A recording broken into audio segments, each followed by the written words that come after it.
6 people are now in the hospital because of a fire at Cedar Tree Apartments in Medford. This is on East Barnett Road near Ellendale Drive. Stormwatch 12 meteorologist Caitlin Harvey is tracking some traffic impacts in the area. But first, let's go out to you live. Alicia, you can actually see the flames in that building.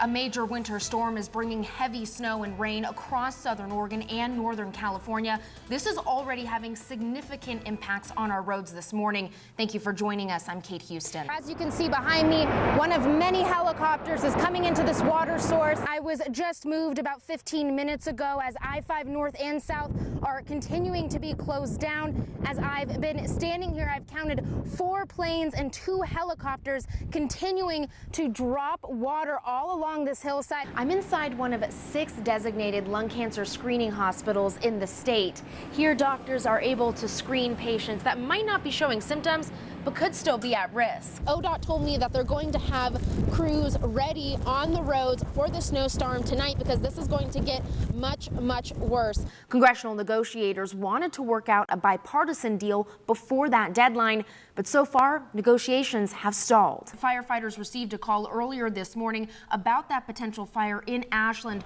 We're going to head over to Newswatch 12's Cameron Derby, who's live on the scene. Cameron, just looking behind you, there's quite a bit of engines out there this morning.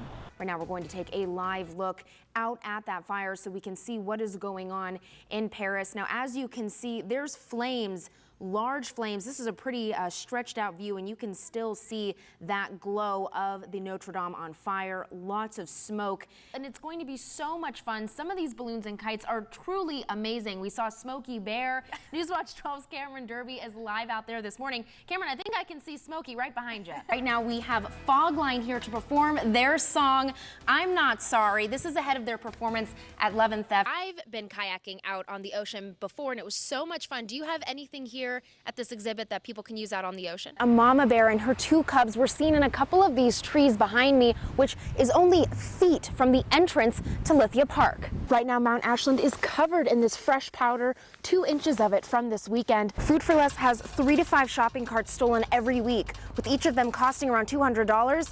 That can really add up. It's extremely windy and smoke is filling the air. You can taste it. That wind is pushing ash into the area. Ranch is housing animals like this chicken here for their neighbors that had to evacuate from the Sugar Pine fire. They say that this is just what they do to support their community. Yes, Brian. Well, I just saw 2 fire trucks full of firefighters, part of the more than 600 that are now battling this 9,600-acre fire. Now, where I am right now is along Ditch Creek Road. I'm looking straight at a fire that has grown over the past hour and a half. Multiple helicopters. I'm going to turn the camera around, show you a helicopter dipping into this water source right now. You can see it's dipping in right here as I zoom in. These helicopters have been going all day, non-stop, every 5 to 10 minutes or so, dipping into this water, taking it to the various different spot fires all around Hornbrook into Hilt. And as you can see, it's dipping in there right now. Many of these helicopters have recently been going to this fire up on this ridge. It's making a run towards me, actually, right now. You can see there's so much smoke. Trees on fire, helicopters going in and out of that smoke to try to battle these fires. Now, also something that firefighters have to keep in mind today and as they go through the rest of this evening is some of this wind. Now, right now, I'm experiencing some pretty heavy wind gusts. I'm sure these helicopters are feeling it too as they're heading into those fires. You can see it right now. It just picked up water, heading straight towards it. Straight towards that ridge to try to keep it from going any further.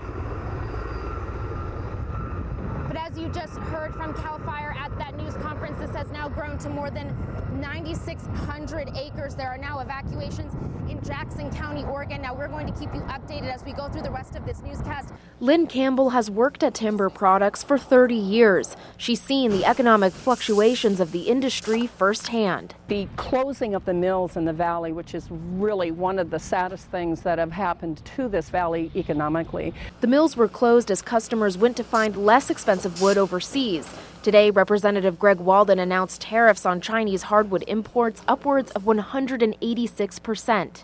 The wood products industry is still a vibrant and incredibly important part of our economy. He says he approached the International Trade Commission about the tariffs because of China's, quote, unfair trade practices. Chinese were cheating, they were dumping, they'd claimed 54% of the U.S. market. Since the tariffs were enacted, sales of domestic hardwood plywood have gone up by 11 to 19%. These tariffs have leveled out the playing field for Americans, for the American worker. Now that Timber Products is able to move more product, they plan to expand by 20 to 25%. On Newswatch 12 at 6, I'm going to show you how this new tariff is also going to create jobs in our area. Reporting in Medford, Kate Houston, Newswatch 12. Almost a year ago, I was there as the Puckett family sifted through the ashes of their burnt home. Now, they're settling into a new one, trying to move on from the devastation of the Klamathon fire. I couldn't believe my eyes. You know, everything we've had that we've worked for all these years of stuff was suddenly gone. The Puckett family has lived on this property for 30 years. While many areas remain untouched, Robert tells me he always knew he would rebuild. Somebody had to be strong, and, you know, I guess that was me. History was also lost in the Klamathon fire. The historic Grange, a central meeting place for the community, burned down. It was in the process of getting fire insurance when the fire hit. Now, the Hornbrook Community Association is working to build a community center to start rewriting the history of the town. Downtown Hornbrook came in because of the railroad coming in after that time. So this is the center. The fire spread so quickly that many people didn't have time to grab everything that they wanted.